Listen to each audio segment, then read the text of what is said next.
നമസ്കാരം. ജീവിതത്തിൽ അനേകം അവസരങ്ങൾ നമുക്ക് ദൈവം നൽകുന്നതാകുന്നു. എന്നാൽ എല്ലാ അവസരങ്ങളും നാം മനസ്സിലാക്കണം എന്നില്ല. അത്തരത്തിൽ ജീവിതത്തിൽ രക്ഷപ്പെടാൻ വേണ്ടി ദൈവിക ശക്തികൾ നൽകുന്ന അവസരം കൂടിയാണ് നാളെ വെള്ളിയാഴ്ചയും അത്തവും ചതുർത്ഥി തിഥിയും വന്നു ചേരുന്നു. ഈ ദിവസം അതിനാൽ തന്നെ അത്യപൂർവമായ അവസരങ്ങളിൽ ഒന്ന് തന്നെയാണ്. നാളെ ഈ അവസരം നാം കൈവിട്ട് കളയരുത് എന്നാണ് പറയുക. ചെയ്യാൻ പാടില്ലാത്ത തെറ്റുകൾ കൂടാതെ വിളക്ക് വയ്ക്കുമ്പോൾ ശ്രദ്ധിക്കേണ്ട കാര്യങ്ങളെക്കുറിച്ചും ഈ വീഡിയോയിലൂടെ വിശദമായി തന്നെ മനസ്സിലാക്കാം. നാളെ സെപ്റ്റംബർ 6 ആകുന്നു. ഇതിനാൽ തന്നെ നാളെ ശുക്രപ്രീതിക്ക് ഏറ്റവും ഉത്തമമായ ദിവസം കൂടിയാണ്. നാളെ ശുക്രപ്രീതിക്കായി നാം എന്ത് തന്നെ ചെയ്താലും ഇരട്ടിയായി തന്നെ ഫലം ലഭിക്കുന്നതായ ദിവസം എന്ന പ്രത്യേകതയുണ്ട്. അതിനാൽ ഈ കാര്യവും വളരെയധികം പ്രാധാന്യം അർഹിക്കുന്നതാകുന്നു. അത്തവും വെള്ളിയാഴ്ച ലക്ഷ്മി ദേവിക്ക് ഏറെ പ്രധാനപ്പെട്ടതായ ദിവസമാണ് എന്ന് ഏവർക്കും അറിയാം. ലക്ഷ്മി സാന്നിധ്യം വീടുകളിൽ ഏറ്റവും കൂടുതലായി തന്നെ വർദ്ധിക്കുന്നതായ ദിവസം. എന്നാൽ നാളെ അത്തവും ചതുർത്ഥി തിഥിയും ചേർന്ന് വരുന്നു എന്നത് അതിവിശേഷം തന്നെയാകുന്നു. ഇതിനാൽ തന്നെ ലക്ഷ്മി ഗണേശ പ്രീതിയോടെ അത്തന്നാൾ ആരംഭിക്കുന്നു എന്ന സവിശേഷതയും വന്ന് ചേരുന്നതാണ്. ഇതിനാൽ തന്നെ ലക്ഷ്മി നാരായണ പ്രീതിക്കായി നാളെ ചില തെറ്റുകൾ നാം ചെയ്യുവാൻ പാടുള്ളതല്ല. അതേപോലെ നാളെ വിളക്ക് തെളിയിക്കുമ്പോൾ ഒരു പുഷ്പം കൂടി മറക്കാതെ നാം സമർപ്പിക്കേണ്ടതുമാണ്. ഇതേക്കുറിച്ചാണ് അഥവാ ഈ കാര്യങ്ങളെക്കുറിച്ചാണ് ഇനി പരാമർശിക്കാനായി പോകുന്നത്. നാളെ ഏവരും സൂര്യോദയത്തിന് മുൻപായി തന്നെ കുളിക്കുവാൻ പ്രത്യേകം ശ്രദ്ധിക്കേണ്ടതായിട്ടുണ്ട്. ഇങ്ങനെ ചെയ്യുന്നതിലൂടെ നിങ്ങളിലെ ഈശ്വരാധീനം വർദ്ധിക്കുകയും അഥവാ പോസിറ്റീവ് ഊർജം പെട്ടെന്ന് വർദ്ധിക്കുന്നതാണ്. നിങ്ങളിലേക്ക് ഐശ്വര്യപ്രദമായ കാര്യങ്ങൾ, പോസിറ്റീവായ ഊർജം വർദ്ധിക്കുന്നതിനാൽ ധനപരമായ നേട്ടങ്ങളും മറ്റ് സൗഭാഗ്യങ്ങളും ഐശ്വര്യപ്രദമായ കാര്യങ്ങളും ജീവിതത്തിലേക്ക് വന്നു ചേരും. സാധിക്കുന്നവരാണ് എങ്കിൽ 2 നേരം നിലവിളക്ക് തെളിയിക്കുക. സാധിക്കാത്തവർ ഒരു നേരമെങ്കിലും നിർബന്ധമായും വിളക്ക് തെളിയിക്കേണ്ടതാണ്. നാളെ ബ്രാഹ്മമുഹൂർത്തത്തിൽ വിളക്ക് തെളിയിക്കുന്നതിലൂടെ അഷ്ടലക്ഷ്മി ഐശ്വര്യം ആ വീടുകളിൽ വന്നു ചേരും. അതിനാൽ സാധിക്കുന്നവർ ഈ കാര്യം നിർബന്ധമായും ചെയ്യുവാൻ ശ്രമിക്കേണ്ടതായിട്ടുണ്ട്. സാധിക്കുന്ന ഏവരും നെയ്വിളക്ക് തന്നെ തെളിയിക്കുവാൻ പ്രത്യേകം ശ്രദ്ധിക്കുക. നെയ്വിളക്ക് തെളിയിക്കുന്നത് അത്രമേൽ സവിശേഷമാണ് എന്ന കാര്യം ഓർക്കുക. ലക്ഷ്മി കടാക്ഷം ഇരട്ടിയായി തന്നെ ജീവിതത്തിലേക്ക് വന്നു ചേരും. അടുക്കളയുമായി ബന്ധപ്പെട്ടും ചില കാര്യങ്ങൾ പ്രത്യേകമായി പരാമർശിക്കേണ്ടതായിട്ടുണ്ട്. കയ്പേറിയ വിഭവങ്ങൾ ഇന്നേ ദിവസം ഒഴിവാക്കുന്നതാണ് ശുഭം. സാധിക്കുന്നവർ അപ്രകാരം ചെയ്യുക. കൂടാതെ ഈ സമയം പലതരം ഇലക്കറികൾ നാളെ തയ്യാറാക്കുന്നതും ഏറ്റവും ഉത്തമം തന്നെയാകുന്നു. ആരോഗ്യത്തോടൊപ്പം മഹാലക്ഷ്മി പ്രീതിയും സമ്പൽ സമൃദ്ധിയും വന്നു ചേരുവാൻ സഹായകരം തന്നെയാകുന്നു. ചീര പോലുള്ള വിഭവങ്ങൾ തയ്യാറാക്കുന്നത് ഏറ്റവും ശുഭകരമാണ്. അഥവാ ചീര ഉപയോഗിച്ചുള്ള വിഭവങ്ങൾ, മറ്റിലക്കറികൾ തയ്യാറാക്കുന്നത് ശുഭകരമാണ്. അതേപോലെ ശ്രദ്ധിക്കേണ്ടതായ ഒരു കാര്യമാണ് പഴകിയ ആഹാരം കഴിക്കരുത് എന്ന കാര്യം. ഇത്തരം ആഹാരങ്ങൾ തീർച്ചയായും അടുക്കളയിൽ നിന്നും ഒഴിവാക്കേണ്ടതായിട്ടുണ്ട്. കഴിക്കാതിരിക്കുവാൻ പ്രത്യേകം ശ്രദ്ധിക്കണം. നാളെ വൈകി ഉണരുകയോ വൈകി ഉറങ്ങുകയോ പാടുള്ളതല്ല. നാളെ സൂര്യോദയത്തിന് മുൻപായി ഉണരുന്നത് പോലെ പ്രാധാന്യമുണ്ട് ഉറങ്ങുന്നതായ സമയത്തിനും.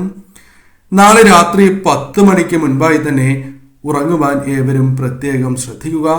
ഏവർക്കും അത് സാധിക്കണം എന്നില്ല. ജീവിത സാഹചര്യത്താലും മറ്റു കാരണങ്ങളാലും അപ്രകാരം സാധിക്കാത്തവരാണ് എങ്കിൽ നിങ്ങൾ അപ്രകാരം ചെയ്യേണ്ടതില്ല. എന്നാൽ സാധിക്കുന്നവരാണ് എങ്കിൽ തീർച്ചയായും നിങ്ങൾ രാത്രി 10 മണിക്ക് മുൻപായി തന്നെ ഉറങ്ങുവാൻ ശ്രമിക്കുക. ദുശ്ചിന്തകൾ മനസ്സിൽ നിന്നും ഒഴിവാക്കേണ്ടതായിട്ടുണ്ട്. കൂടാതെ കുട്ടികളുടെ മനസ്സ് ഒരിക്കലും വിഷമിപ്പിക്കുവാൻ പാടുള്ളതല്ല. അത് ദോഷകരമാണ്. അതിനാൽ ആ കാര്യവും നിങ്ങൾ ഓർക്കുക. വിളക്ക് വയ്ക്കുമ്പോൾ ഒരു തുമ്പപ്പൂ കൂടി നാളെ സമർപ്പിക്കുന്നത് സർവ്വ ഐശ്വര്യപ്രദം തന്നെയാകുന്നു. സാധിക്കുന്ന ഏവരും നാളെ ഇപ്രകാരം തുമ്പപ്പൂ സമർപ്പിക്കുക. അതോടൊപ്പം ശംഖുപുഷ്പം കൂടി വിളക്ക് തെളിയിക്കുമ്പോൾ സമർപ്പിക്കുവാൻ ശ്രമിക്കുക. സകല ദുരിതങ്ങൾ തീരുവാൻ സഹായകരമാകുന്നു. ഈ സമയം ഓം നമോ നാരായണായ എന്ന മന്ത്രം 3 തവണ ഉരുവിടുന്നതും ശുഭകരം തന്നെയാകുന്നു. നാളെ വിഷ്ണു ക്ഷേത്രത്തിലോ വിഷ്ണു അവതാര ക്ഷേത്രങ്ങളിലോ ദർശനം നടത്തുന്നതും സർവ്വ ഐശ്വര്യപ്രദം തന്നെയാകുന്നു. ഇനി വൈകുന്നേരവുമായി ബന്ധപ്പെട്ടും ചില കാര്യങ്ങൾ പരാമർശിക്കേണ്ടതായിട്ടുണ്ട്. വിളക്ക് വയ്ക്കുവാൻ സാധിക്കുന്നവരാണ് എങ്കിൽ നെയ്വിളക്ക് തന്നെ തെളിയിക്കുക. പ്രത്യേകിച്ചും ഭദ്രദീപം തന്നെ അഥവാ 5 തിരിയിട്ട നെയ്വിളക്ക് തെളിയിക്കുവാൻ ഏവരും പ്രത്യേകം ശ്രദ്ധിക്കേണ്ടതായിട്ടുണ്ട്. കൂടാതെ വിളക്കിൽ ഒരു ഏലയ്ക്ക കൂടി ഇട്ട് തെളിയിക്കുന്നത് ഏറ്റവും ശുഭകരം തന്നെയാകുന്നു.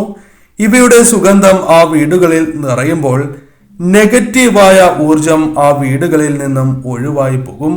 പോസിറ്റീവായ ഊർജം ആ വീടുകളിൽ അഥവാ ലക്ഷ്മി കടാക്ഷം ആ വീടുകളിൽ വർദ്ധിക്കുന്നതാണ്. ദൃഷ്ടിദോഷം, ശത്രുദോഷം മുതലായവ ആ വീടുകളിൽ നിന്നും ഒഴിഞ്ഞ് പോകുന്നതുമാണ്. അത്രമേൽ പ്രാധാന്യമുണ്ട് നെയ്വിളക്ക് നാളെ തെളിയിക്കുന്നതിനും ഏലയ്ക്ക വിളക്കിലിട്ട് തെളിയിക്കുന്നതിനും. അതിനാൽ ഈ കാര്യങ്ങൾ ഏവരും ശ്രദ്ധിക്കുക. ഇനി പുഷ്പങ്ങളുമായി ബന്ധപ്പെട്ടും ചില കാര്യങ്ങൾ പരാമർശിക്കേണ്ടതായിട്ടുണ്ട്. വെളുത്ത ശംഖുപുഷ്പം നാളെ മഹാലക്ഷ്മി ദേവിക്ക് സമർപ്പിക്കുന്നത് സർവ്വ ഐശ്വര്യപ്രദമാണ്. മഹാലക്ഷ്മി പ്രതീകം തന്നെയാണ്. അതിനാൽ അത്രമേൽ പ്രാധാന്യം വെളുത്ത ശംഖുപുഷ്പത്തിനുണ്ട്. സാധിക്കുന്ന ഏവരും ഇപ്രകാരം ചെയ്യുക. ഇനി അഥവാ നിങ്ങൾക്ക് വെളുത്ത ശംഖുപുഷ്പം സമർപ്പിക്കുവാൻ സാധിക്കുന്നില്ല എങ്കിൽ പനിനീർപ്പൂവോ അല്ലെങ്കിൽ റോസാപുഷ്പം, മുല്ല, നീല ശംഖുപുഷ്പം എന്നിവ സമർപ്പിക്കുന്നതും ദേവിയുടെ അനുഗ്രഹം കടാക്ഷം നിങ്ങളിൽ ഇരട്ടിക്കുന്നതിന് സഹായകരം തന്നെയാകുന്നു. ഈ സമയം പ്രധാനപ്പെട്ടതായ ഒരു കാര്യം കൂടി നിങ്ങൾ ചെയ്യുക. ഓം ഹ്രീം മഹാലക്ഷ്മി ദേവിയെ നമഃ എന്ന് 3 അല്ലെങ്കിൽ 11 ജപിക്കുക. സാധിക്കുന്ന ഏവരും 11 ജപിക്കുവാൻ പ്രത്യേകം ശ്രദ്ധിക്കണം.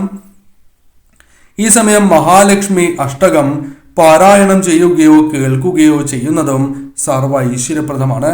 ആ വീടുകളിൽ ഉയർച്ചയ്ക്കും മഹാലക്ഷ്മി പ്രീതി നിലനിൽക്കുന്നതിനും വന്നു ചേരുന്നതിനും സഹായകരം തന്നെയാകുന്നു. ശ്രദ്ധിക്കേണ്ടതായ പ്രധാനപ്പെട്ട കാര്യമുണ്ട്. പ്രത്യേകിച്ചും പെൺകുട്ടികൾക്ക് ഇന്നേ ദിവസം വസ്തുക്കൾ അഥവാ വസ്ത്രങ്ങൾ വാങ്ങി നൽകുന്നതും അതീവ ശുഭകരമാണ്. മധുരം വാങ്ങി നൽകുന്നതും ശുഭകരം തന്നെയാകുന്നു. ശ്രീ മഹാലക്ഷ്മി ദേവി നിങ്ങളുടെ ഒപ്പം നിത്യവും വസിക്കും എന്ന കാര്യം ഓർക്കുക. അത്രമേൽ പ്രാധാന്യമുണ്ട് നാളെ കുട്ടികൾക്ക് ഇപ്രകാരം വസ്തുക്കൾ വാങ്ങി നൽകുന്നതിന്. കൂടാതെ നാളത്തെ ദിവസം പ്രധാനമായും വീടുകളിൽ കലഹം ഒഴിവാക്കേണ്ടത് അനിവാര്യം തന്നെയാകുന്നു. കൂടാതെ ഈ സമയം ഒരിക്കലും നിങ്ങൾ അതായത് സന്ധ്യാസമയത്ത് ഭക്ഷണം വയ്ക്കുകയോ അല്ലെങ്കിൽ ഈ സമയം കഴിക്കുകയോ ചെയ്യുവാൻ പാടുള്ളതല്ല. സന്ധ്യാസമയത്ത് ചൂല് ഉപയോഗിക്കുവാൻ പാടുള്ളതല്ല. മുടി ഈരുകയോ അല്ലെങ്കിൽ നഖം വെട്ടുകയോ ചെയ്യാൻ പാടില്ല എന്ന കാര്യവും ഓർക്കുക. നാളെ തീർച്ചയായും വീടും പരിസരവും ശുദ്ധിയാക്കിയതിനു ശേഷം മഞ്ഞൾ ജലം അല്ലെങ്കിൽ ഉപ്പ് ജലം തളിക്കുന്നതും സർവ്വ ഐശ്വര്യപ്രദം തന്നെയാകുന്നു. പ്രധാന വാതിലിൽ സ്വസ്തിക ചിഹ്നം വരയ്ക്കുന്നതും ഏറ്റവും വിശേഷം തന്നെയാകുന്നു. അതിനാൽ ഈ കാര്യങ്ങൾ പ്രധാനമായും ചെയ്യുകയും പരാമർശിച്ചിട്ടുള്ള ആ കാര്യങ്ങൾ ചെയ്യാതിരിക്കുവാനും ശ്രദ്ധിക്കണം എന്ന കാര്യം ഓർക്കുക.